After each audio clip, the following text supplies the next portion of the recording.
Hey guys, so I hope you're having a lovely morning after. You get the whole thing. It's what I say before every video. I hope things are going well for you.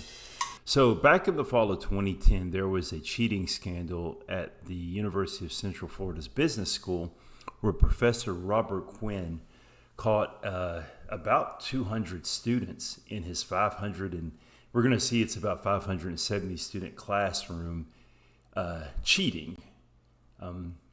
Now, there's going to be some people that argue that this was perceived as cheating and not everybody who was in the classroom who was accused of cheating saw it that way. But anyway, lucky for us, one of the students recorded after this was a midterm, after Professor Quinn had graded the midterm and was confronting the students on the cheating incident. So what we're going to do is we're going to watch the video, and then afterwards I'm going to, I guess, respond to it. Throughout the video, we'll make little comments, I guess, but maybe interject some things as we go. I think the whole video, it is about 15 minutes long. I think you can see that. I'll probably cut out certain parts of it, but let's go ahead and start this thing up and see what we got here. I know we had planned on going through and talking about the Chapter 9 material today, talking about mergers and acquisitions, alliances, and those kinds of things. That's been preempted. And unfortunately, I think some of you know, I've been here for 11 years. I spent 10 years before I came here at the Rochester Institute of Technology. So I've been doing this for the last 21 plus years. Probably delivered course content to tens of thousands of students over those 21 years.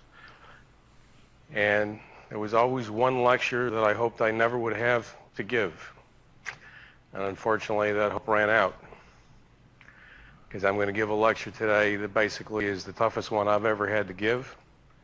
And for some of you, it's the toughest one you've ever had to hear. Okay, so right away, he has the whole I'm not angry, I'm just disappointed vibe going on. So you've probably gotten this from your parents before. You did something, you're like, look, I'm not angry, I'm just disappointed. So that's what he's kind of starting out with that.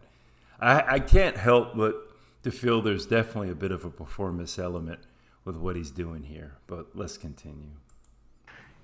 When the midterm exam ended on Friday a week ago, I looked at this data from the midterm exam, and at first I was just looking at the running statistics for the exam, and the exam was running about a grade and a half higher than it ever had run before. I thought that was rather interesting. Okay, so they're going to see there's 570 people in the class. And this is in the fall of 2010. So he just said that he'd been teaching there for 11 years. So let's say that it's a 4,000 level class. And so let's say that it meets every, the class makes every fall, right? So if it's a 4,000 level class, there's a possibility that it meets every 2 years. But let's say it met every year, right? One semester a year. So there's 570 people in that class. He's doing that for 11 years.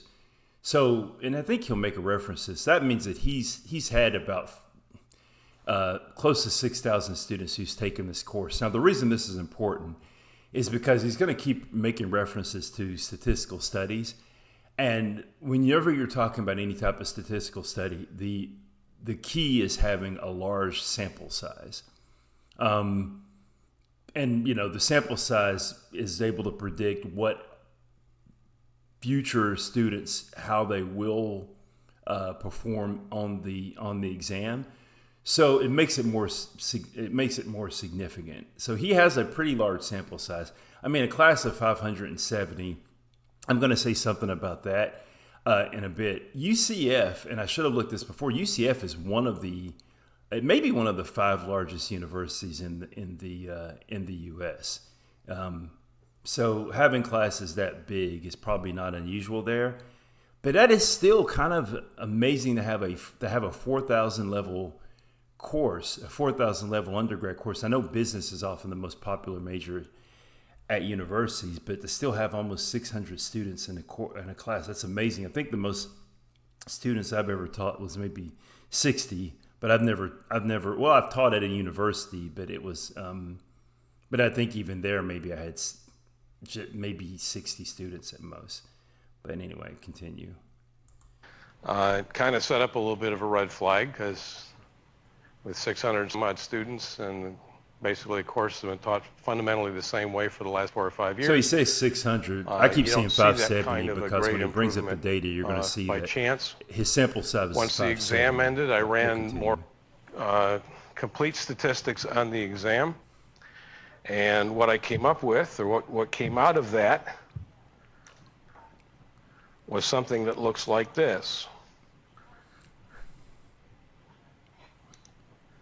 Right? And I'm comparing the summer 2010 capstone course. Okay, so this is interesting. So he has this class meets over the summer. It meets in the summer and it meets in the fall. So there is a fair chance that this class actually meets every semester, the fall, spring, and summer semester. So I doubt the summer class has the same enrollment as the fall, but that means that there's a possibility every year he could have, I don't know, well over 1,200 students take this course. So he could have had well over 10,000 students, close to 20,000 students have taken this course in the time he was teaching. So he's got a huge sample size here. Which I taught to the fall 2010 capstone course. In summer 2010, this is the grade distribution. It's virtually a standard normal distribution around the mean. You'll notice that there's a single peak in the distribution and that the tails of the distribution are relatively equal, with the exception of the one student down at the bottom who basically scored a 60 out of 200. It's a relatively normal distribution. That's what it ought to look like. There are about 400 students in the course in the summer. This is the...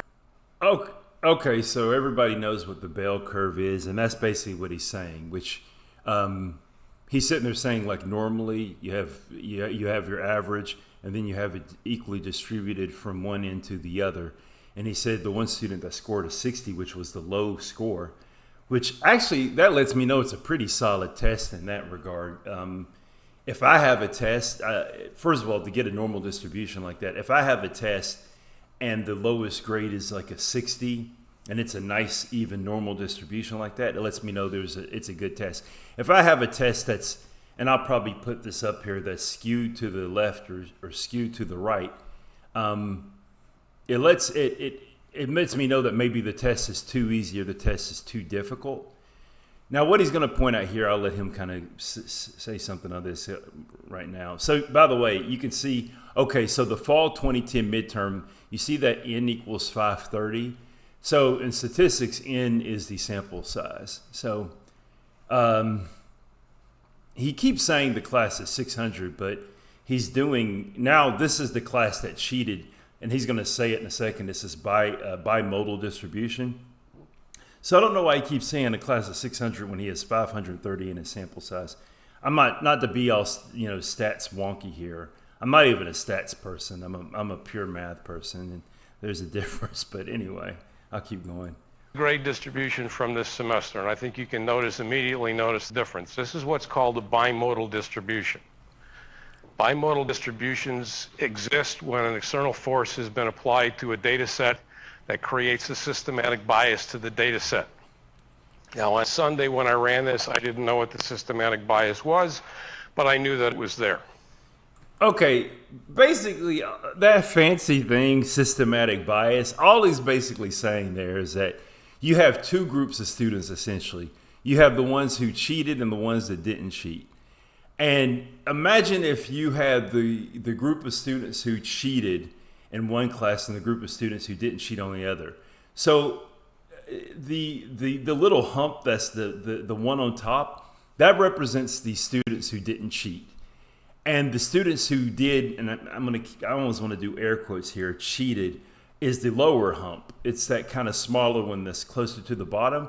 Well, if you had two classes and you superimpose them on each other, that's what's going on there. So one of those humps represent the students who didn't essentially, and the other hump represents those who didn't. Of course, it's not perfect like that, but it's just kind of one of those things. And that's what he said. He's like, look, if you had a group of people who had some type of exterior influence on the outcome, then you would get a different result. I mean, think of it like this, right? If you had a group of people who you were trying to measure, like, I don't know, like how strong a group of people are, you're going to have like a normal distribution. But then if you had a totally different group in which you gave them steroids, then you superimpose, you're going to have your steroid group and then your non-steroid group, and it's going to create two humps there.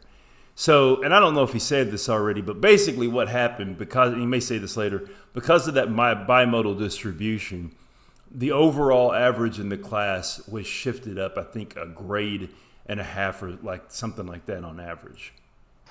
On Monday, I found out what it was. Because a student, either through a guilty conscience or as a heads up, anonymously dropped this. That guy's in the bin on my office door.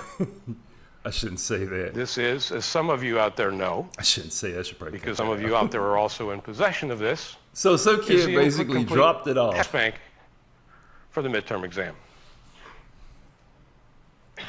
During the course of Monday, the lab instructors basically took a look at the data, started receiving emails from students who were concerned and upset that classmates had been bragging to them that they had advanced copies of the exam and that they aced the exam because they had all the answers ahead of time. Okay, so this is a thing that students do that I never understood, because when I was a student, I didn't do this. And he's saying bragging. They may have not been necessarily bragging. They may have just been stating it, saying, hey, we've advanced copies of the test. We'll go on that. I'll talk about that, about the wording of how he described the advanced copies of the test in a bit and why that's a bit misleading.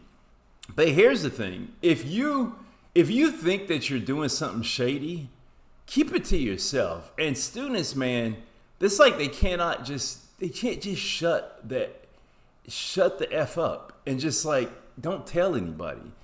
I don't know if there's any point when I was going through school where I had an unfair advantage over other students.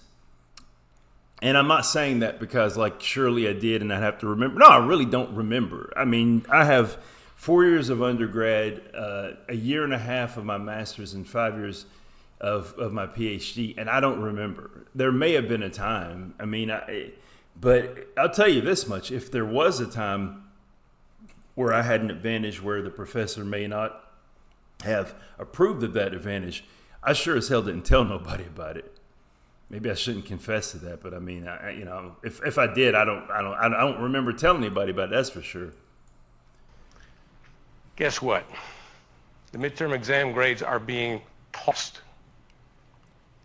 Whatever you scored on the midterm exam no longer exists.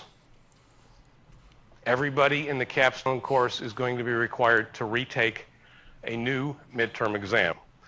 And before I get into the specifics of that, I want to thank all of the lab instructors and all of the team for working virtually nonstop over the course of the last 96 hours to write a completely new exam with about 200 questions to choose from, none of which, and I repeat, none of which come from a test bank. So whoever has the test bank for the midterm, it's worthless. And I'm presuming you also have a test bank for the final exam, it's also worthless. Because as soon as this exam is completed, the entire team is going to write a completely new final exam with 0 questions coming from any test bank. Over the course of the past 4 or 5 days, your lab instructors, academic services, and the Office of the Dean have begun and are continuing a forensic analysis of not only all of the data, but all of the available traffic over all of the available environments that possibly could provide us with better information about where this started and how widespread it is. Let me tell you where we are right now. Right now, we've narrowed the pool of participants to about a third of the class. So when you get into your labs this week, just to give you some idea of the perspective of that, when you get into your labs this week, look at the person on your left side, look at the person on your right side. Statistically, one of them cheated on the exam. Now Okay, so I can't explain why this sort of thing bothers me. I am not one of these people who are like, or one of these professors who want to be buddy-buddy with the students. Let me get that out of the way. But this thing where it's like, there are a lot of professors who are kind of like, they're like, there's this arms race where we're trying to catch students cheating. And, you know, we're doing all of these things, you know, to make it more and more difficult to try to figure out what they're going to do next and cut them off that way and cut them off that way. And then what he's doing now, where it's kind of like, you know, there's the you know, the nooses around your neck and it's slowly constricting and we're going to get you. I do not like this. And it's not because, like I said, I'm not one of these, like, I'm not out there trying to be cool professor or something like that. I'm really not. But this whole thing of like, you know, we're coming after you. I do not like it. And I mean, I don't know what else. Well, I'll tell you, I have a criticism for him, and I've kind of a criticism for UCF, but I'll save that for the end of the video. But it has to do with what he's saying with the test bank, using a test but not a test bank. And I'll just get a preview of what I'm going to say. If you're teaching a 4,000 level class, you shouldn't be getting your questions from a test bank anyway. But, you know, I'll say more about that later. we had two options. One was to basically just simply scrub all of the other activities through the rest of the semester, cancel the capstone competition. But that would have been unfair to the 2/3 of the class that was honest and ethical and tried and did it right. But I want to send a clear message to the ones who started this and the ones who propagated it and the ones who encouraged it over the course of the weeks leading up to the midterm exam. As I said to the Associate Dean for Undergraduate Studies when I met with him late last week, I could give him a list today, and I could guarantee him with about a 95% certainty that everybody who cheated on the exam was on the list. What I couldn't do was give him a list and guarantee that everybody whose name was on the list cheated on the exam. That was going to require some further forensic analysis of the data. We expect to have that forensic analysis of the data completed by the end of this week. At the end of this week, we will turn our findings over to academic affairs. And at that point in time, the options and the results and the conclusions are out of our hands. They will do. Okay, so we have a problem here because this is what's happened. Even if you didn't cheat on this test, even if you didn't have the test bank, the answers before then, what they're looking for is probably statistical anomalies, right? So what can happen is, let's say that you have a number of questions which are going to be missed by students. Because clearly he's reusing the same questions. He's reusing the same questions. I mean, you're teaching this class. It seems like you could be teaching it every semester. How about you create different exams every semester? I know that's a lot of work, but sorry, if you're teaching this class, guess what? Maybe come up with different questions. But with that information, you can say, these are the questions that students are most likely to miss. So let's say you have 5 questions that students are, you know, that on average, because remember, he's got a sample size of thousands of people. So he can say that there's a 5% chance that they'll get this correct. And that each question, the probability of getting one question correct is independent of another. Now, that may not be the case because if the questions are related, then that wouldn't be so. But let's just, for the sake of this thing, let's assume that, right? So if you have a 5% chance of getting a question correct, and then you have a 5% chance of getting another question correct, and so forth. So right away you can say, well, that would mean that you'd have a 2.5% chance of, actually, it wouldn't be 2.5% chance. It'd be a 0.25% chance of getting both of them correct, and then like a 0.0125 and so forth. So I don't know if that's the type of analysis they're doing, but maybe something like that, that these questions that are not very probable of getting them correct, they're getting multiple of these questions correct, which compounds the improbability of it. Not really compounds, but anyone who understands how independent events of probability will understand that. Here is the problem. There's not a 0% chance of that occurring. So you've instilled fear into students that may have actually not seen the test bank, right? So I'm now worried that, one, now I have to take this, I have to retake this this midterm because these other people, which is going to piss me off anyway, because let's keep it 100. On top of this course, I'm probably taking at least four other courses. I mean, they're taking, assuming they're under the semester system, they are. Very few students only take 12 semester hours as undergrads. They're usually taking like 15 or so. So now I have that additional stress of, now I'm concerned with, am I going to be accused of this? Because there is a chance that my test is a statistical anomaly. So I don't know. Maybe there's probably some stats people who are like, no, the analysis is much more sophisticated than that. That's not how it's done. But I don't care how sophisticated the analysis is, it's not 100%. And we can do predictions with statistics, but now you're dealing with people's lives. And as long as, if there is a non-zero chance of you accusing someone of having suspicion on someone of cheating when they didn't, throwing that around, the prospect of a student being accused of this when they're innocent, it really pisses me off. Well, anyway, say a little bit more about this after the video. I'm gonna keep going. What they need to do to protect the integrity of the university and to protect the integrity of the college. I don't want to be the one to have to explain to your parents why you aren't going to graduate. So I went back to the dean and negotiated a deal with the dean. Unfortunately, the deal has a time limit, and the time limit runs out at 7 a.m. on Monday morning, because that's when we're going to turn the data over to academic affairs, and at that point in time, they're going to take over and do their own investigation, and they're not happy. I didn't suspect I was going to get so heated watching this. I've seen this video several times, but now I'm sitting there thinking, you're a student, you're an undergrad, you're your senior year, and you're spending the weekend. I mean, really, I would like to know how many of these students did not use that test bank. But then there's another group of people, and I'll address them afterwards, but the people who didn't see that test bank and now are sitting there worried, like, am I going to be accused of this?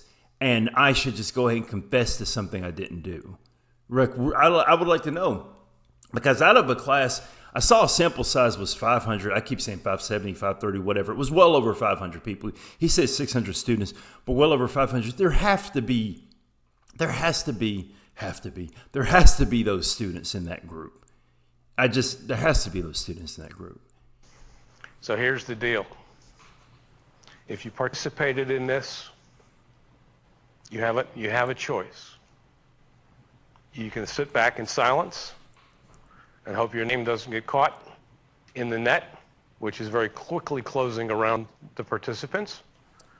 Or you can individually, quietly, one by one, anonymously if you wish, to the rest of your classmates, identify yourself to your lab instructor.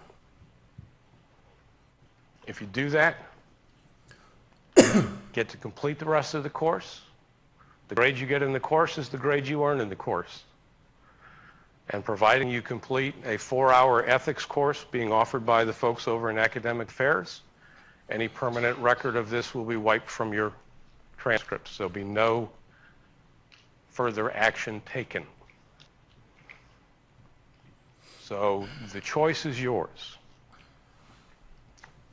If you want to take a high-risk gamble, take it. I challenge you to take it. He challenges Because them. Okay. we know who you are. We know where you are. And when They don't know academic who they affairs is are. done, They don't we'll know the outcome. They have a And oh, by the they way, have a pretty high statistical for those of you who accuracy think with that it, this but they is don't something know. that They don't know. we caught by accident, college has informed every faculty member in the College of Business and every faculty member at the University of Central Florida that if they're using a publisher's test bank, that the test banks have been compromised. So if you've got a test bank from somebody else's textbook you think you're going to use, don't even dream of it.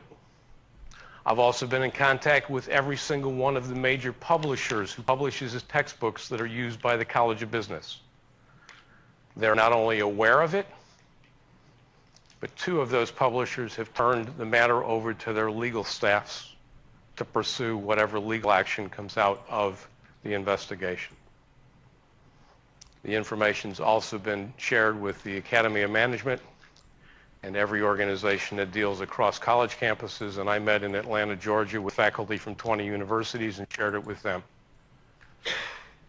The days of being able to find a new way to cheat the system are over. They're over, not just for this course, but for this university. This kind of behavior will not, cannot be tolerated. You know who you are.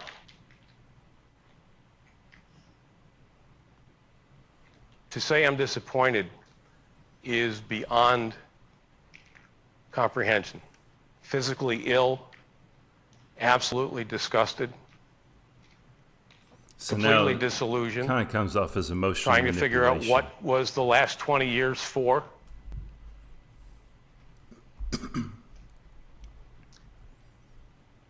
For those of you out there who acted ethically and acted honorably and did it right, you have my undying gratitude and my utmost respect. For those of you who took the shortcut, don't call me. Don't ask me to do anything for you ever again.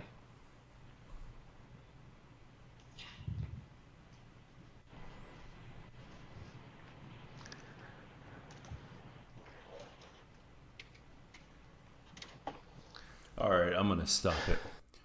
Okay.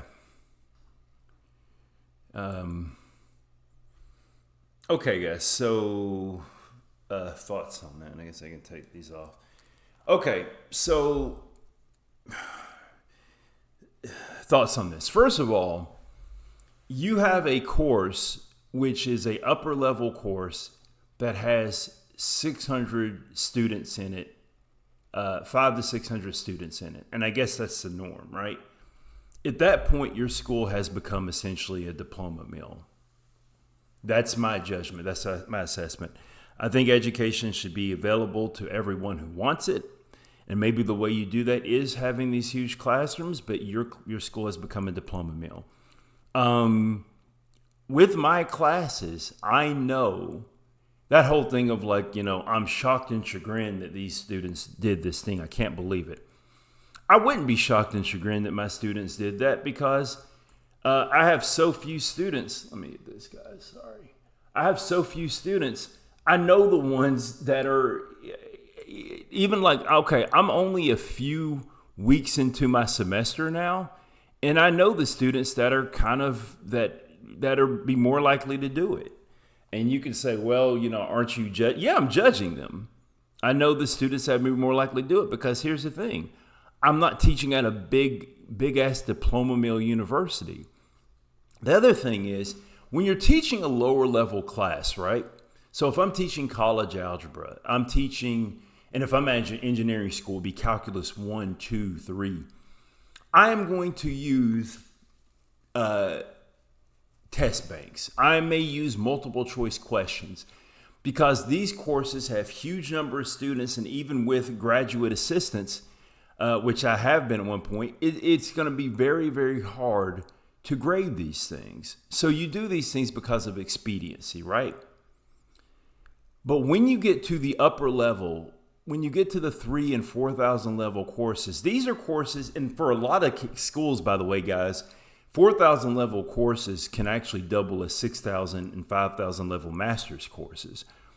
They'll just be like, it's not uncommon for schools to have, where they'll have undergrads and graduate students in the same class, but master's students will just have to do additional work. So a 4,000 level course is essentially a graduate level course, right? So I guess my point saying that is that if you're teaching this course at that level, you should actually make the test, right? Like you should create the test. So what happened here is that these people are being kind of lazy. They're reusing the test. They're using a test which is created by a testing company. And then they effed up and students got a hold of it.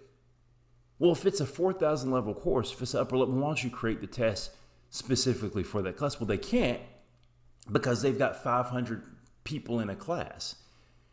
And they've got 600 people in the class because the school has become a diploma mill. So guess what? When you make the test, when you make an assignment, assume that the students are going to use everything that's available to them. And if you take your exams from these companies, now the thing is, do these students know that that's going to be the exact test they get? The only way they know that's the exact test they're going to get if the same test is being used over and over again, right?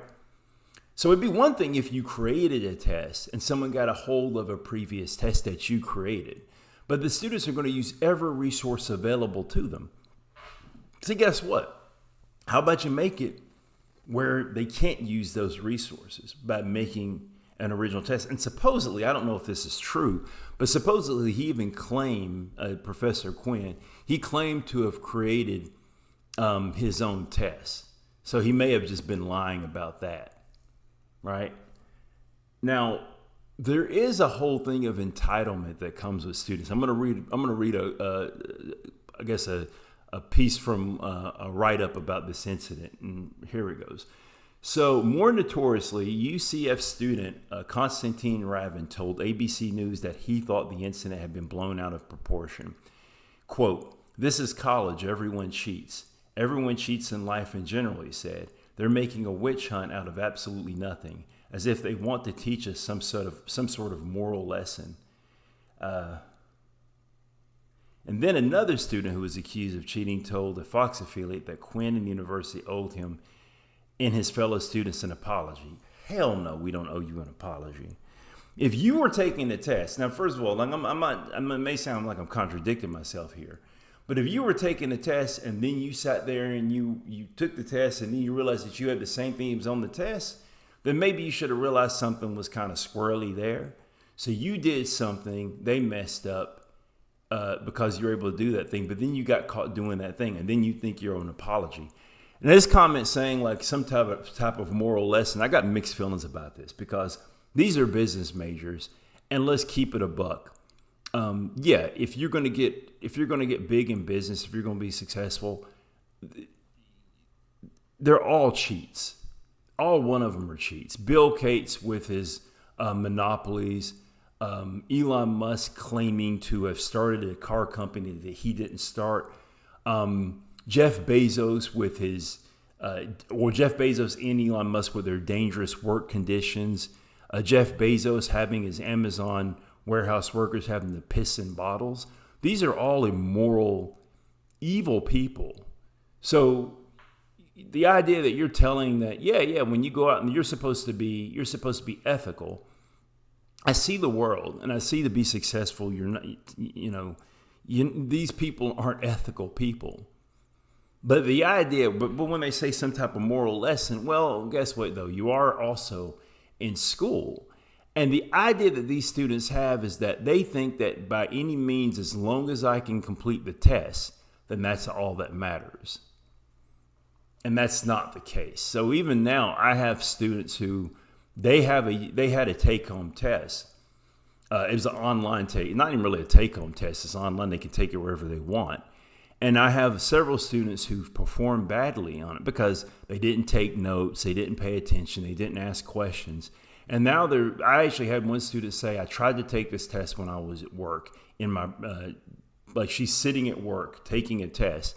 Can I take it over because I didn't do very well? Because it doesn't matter that she didn't study for it. It doesn't matter that she didn't prepare for it. All that matters is she gets the grade, and how she gets the grade is not important. She's forgetting the point that she's supposed to actually learn how to study. She's supposed to learn how to put the conditions where she's going to perform best in it. Like maybe you sit your ass in a quiet room where you can take the test. And for all those who may watch this and say, well, what if she didn't have time to do that? Shut the hell up. They got 3 days to take the test, and they can take it within any time of those 72 hours.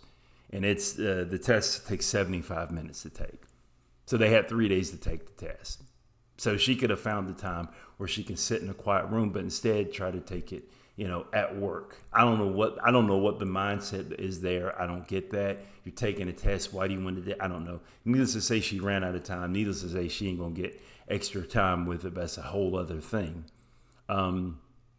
So there is an attitude of like, whatever, it doesn't matter how the whole thing is just to get the score. I don't know why they're trying to teach us, quote, a moral lesson. So what you have here is a professor who works for a diploma mill, who basically didn't create the actual test, who didn't do his due diligence with how he assessed his students, as far as I'm concerned. And then you have a bunch of entitled little assholes in the class who actually sit there and say, like, yeah, you owe us an apology. So it's kind of like... it's kind of pieces of shit all the way down as far as I'm concerned. I didn't think I was going to land on that conclusion, but I didn't think I was going to get this kind of hot going over this thing, but I guess that's where I sit with it anyway. Thank you.